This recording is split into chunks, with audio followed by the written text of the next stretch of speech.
Emas drop di bawah 2030 dan semua ini gara-gara Waller. Apa benar seperti demikian? Kita akan coba cek apa yang dikatakan Waller dan seberapa besar dampaknya untuk kemudian hari.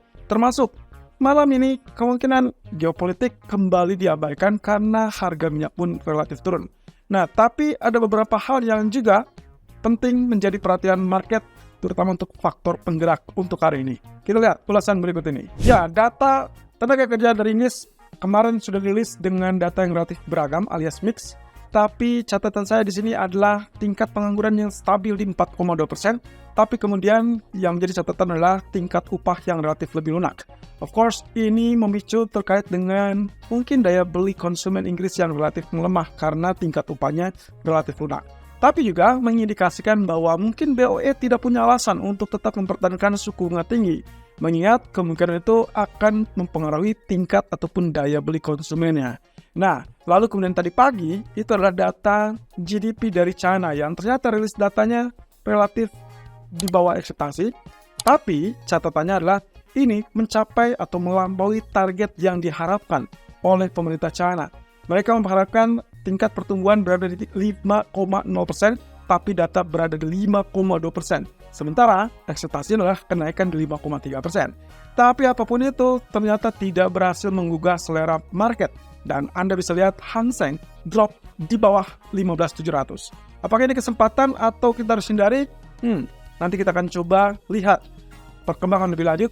Tapi yang jelas, sesuai dengan apa yang kita ulas di hari Senin kemarin, bahwa area ini harusnya sudah mulai menunjang untuk potensi pembelian karena levelnya sudah cukup dekat dengan all-time low dari Hang Seng. Kemudian, untuk malam ini kita akan melihat data retail sales dari Amerika dan juga siang ini tentunya diawali dengan data inflasi Inggris dan di sore hari kemudian tak berselang lama inflasi dari zona Eropa.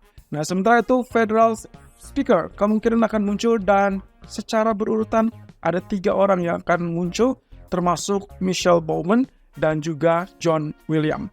Dan bagaimana kondisi geopolitik, tetap standby karena kemungkinan selalu akan ada kejutan. Tapi sayangnya mungkin market sudah terlalu kebal untuk posisinya. Nah, apa yang membedakan market terutama untuk crude oil yang ternyata kandas lagi, level 71 lagi, mendekati $70 lagi. Nah, ada 2 hal di sini, yaitu terkait dengan produksi dan juga terkait dengan geopolitik. Dan seperti yang tadi sempat kita sebutkan, sepertinya market mulai jengah dengan kondisi geopolitik yang tidak ada henti-hentinya, bahkan tidak ada kepastian. Walaupun pagi tadi juga kembali dilanjutkan dengan laporan bahwa Amerika melanjutkan serangan ke Yaman, di mana itu adalah dicurigai sebagai basis militan Houthi. Nah, tapi yang menekan harga lebih bawah lagi adalah laporan EIA yang menunjukkan bahwa tingkat produksinya masih tetap tinggi. Dan apakah ini berarti kondisi ini akan terus-terusan menekan? Kita belum tahu, tapi ketidakpastian ini tentunya akan juga memicu kepada keengganan market untuk memilih crude oil ataupun membeli crude oil. Tapi di lain sisi teman-teman, level 69 ataupun level $67 itu adalah area yang cukup bagus potensial. Demand kemungkinan akan muncul di zona tersebut. Itu pun kalau muncul. Tapi kalau tidak, hati-hatilah di level $70. Nah, sementara itu, kalau kita perhatikan dari China, perkembangan terbarunya adalah terkait dengan ada kabar bagus, ada kabar jelek. Kabar bagusnya tadi yang sempat kita sebutkan, data GDP yang ternyata secara agregat itu melampaui target pemerintah yang memproyeksikan kemungkinan pertumbuhannya di kisaran 5,0%. Sementara hasilnya adalah 5,2%. Sedikit lebih rendah dari apa yang diharapkan atau ekspektasi 5,3%. Tapi kondisi ini kelihatannya juga memberikan harapan yang cukup bagus, yaitu setidaknya ada harapan tingkat pertumbuhannya nggak jelek-jelek banget. Dan ini semua dikarenakan kondisi internal yang cenderung relatif lebih kuat. Tapi negatifnya adalah tingkat konsumen atau belanja konsumen dari domestik cenderung masih lebih rendah. Dan saya teringat bahwa 2 bulan lalu saya sempat mengatakan bahwa laporan-laporan sebelumnya menunjukkan tingkat inflasi yang rendah di China itu kecenderungannya diakibatkan dengan daya beli yang juga rendah. Dan kita juga sudah lihat data tersebut di minggu yang lalu. Nah, posisi ini diakibatkan dengan indeks kepercayaan konsumen yang relatif lemah dari domestik. Nah, kemudian kalau kita lihat dari data agregat, terkait dengan arus dana yang masuk dan juga keluar dari China. Sebetulnya bukan rahasia umum lagi bahwa investor global banyak yang belum berani masuk ke China. Dan termasuk investor domestiknya juga banyak yang sedikitnya keluar dari China. Nah, tapi secara agregat juga menunjukkan bahwa masih ada manajer aset yang cenderung tetap bertahan dan mempertahankan pengelolaannya di market China. Jadi sebetulnya secara kondisi mungkin kita masih tinggal menunggu apa yang akan dilakukan oleh pemerintah China dan juga termasuk PBOC. Cuman sayangnya kemarin rilis dari PBOC mengatakan bahwa suku bunga MLF tetap dipertahankan. Itu yang sangat disayangkan. Tapi at least dengan data GDP ini sepertinya bisa dibilang bagus, tapi meminimalisir kemungkinan ataupun kesempatan untuk melakukan stimulus. Well, kita punya kesempatan antara LPR di tanggal 20 atau mungkin Ripple R. Cuman sayangnya, mengingat LPR ini akan terkoordinasikan ataupun terkondisikan dengan MLF kemarin, maka kemungkinan kita di tanggal 20 akan melakukan LPR pun dipertahankan tetap. Dan itu berarti cuma satu-satunya kesempatan adalah Triple R atau Reserve Requirement Ratio, di mana ini adalah dana kecukupan ataupun dana cadangan yang harus dimiliki oleh bank komersil di China. Kalau itu dipangkas, berarti otomatis itu sama dengan setara dengan pelunakan dari sisi kredit. Saya rasa itu akan jadi sisi positif untuk indeks Hang Seng. Jadi kita tinggal tunggu minggu depan. Itu yang mungkin akan menjadi pemicu rebound Hang Seng. Nah, sementara itu dari pernyataan dovish dari seorang Waller, kenapa justru malah dolar mengalami rebound? Oke, sedikit saja. Kalau misalnya kita lihat dari pernyataan-pernyataannya, kecenderungannya adalah mendukung terkait dengan potensi pemangkasan suku bunga di tahun ini. Ini berarti sesuai atau konsisten dengan apa yang dikatakannya waktu di bulan November 2023. Dia adalah yang pertama kali memberikan indikasi bahwa Fed sudah layak untuk mulai mempertimbangkan pemangkasan suku bunga di tahun 2024. Dan ini juga setara dengan apa yang disampaikan ataupun dalam dot plot FOMC Desember. Ada 3 kali 25 basis point untuk pemangkasan di tahun 2024. Cuman masalahnya di sini adalah yang membuat kenapa dolar mengalami penguatan, yaitu terkait dengan kapan dan berapa besar. Waller sama sekali tidak memberikan kisi-kisi ataupun petunjuk ataupun bahkan kejelasan kapan akan dilakukan atau dia mendukung kapan untuk dilakukan. Ya, so far market masih berekspektasi mungkin paling cepat adalah bulan Maret dan juga sebanyak 5 kali. Oke, berarti kalau misalkan seperti itu, maka yang harus dilakukan adalah seperti yang sudah pernah kita share dalam video short bahwa ada 3 data inflasi ke depan yang akan dinantikan. Dan itu kaitannya dengan apa? Ya, dengan data inflasi Januari, Februari, dan juga Maret. Di sisi lain, data tenaga kerja menurut Waller itu juga sudah mulai berprogres ke arah yang lebih seimbang, sehingga tidak dikhawatirkan lagi dan tidak ada alasan untuk Fed menaikkan suku bunga, melainkan tahun ini adalah tahunnya untuk melakukan pemangkasan.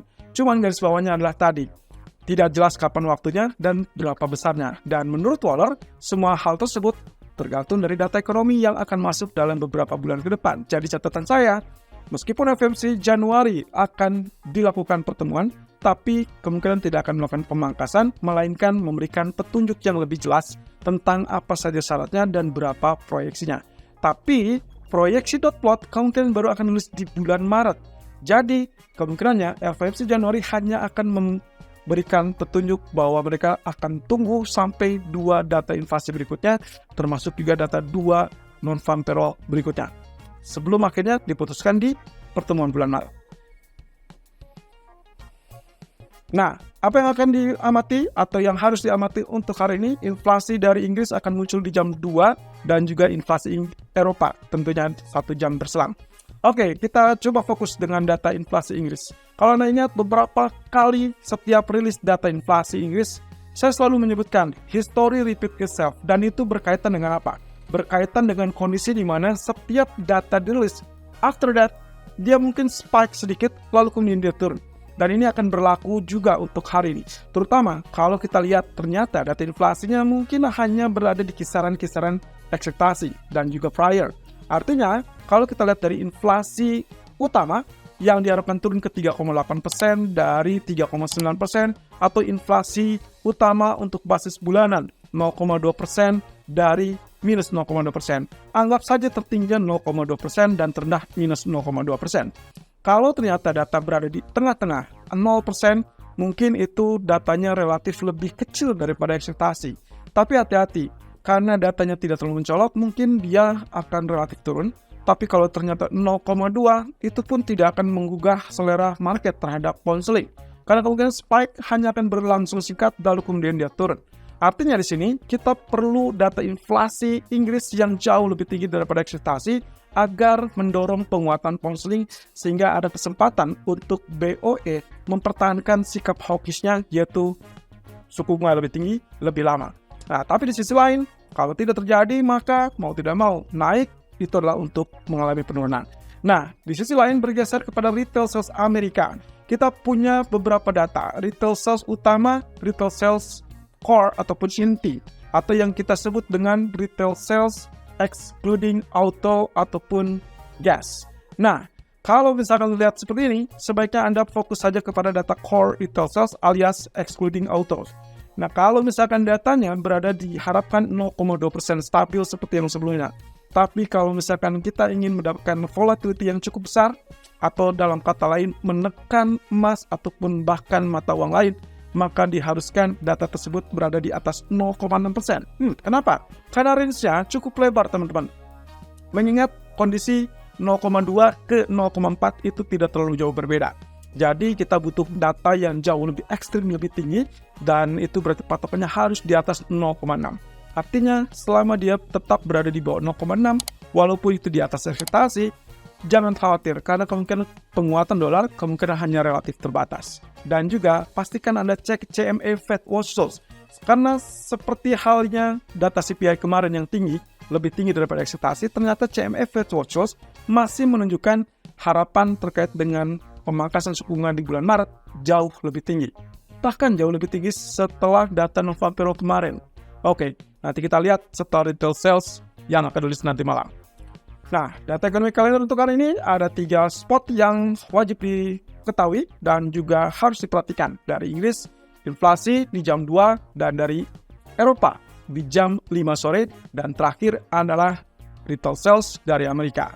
Jadi waspada dan pastikan risk management tetap Anda gunakan.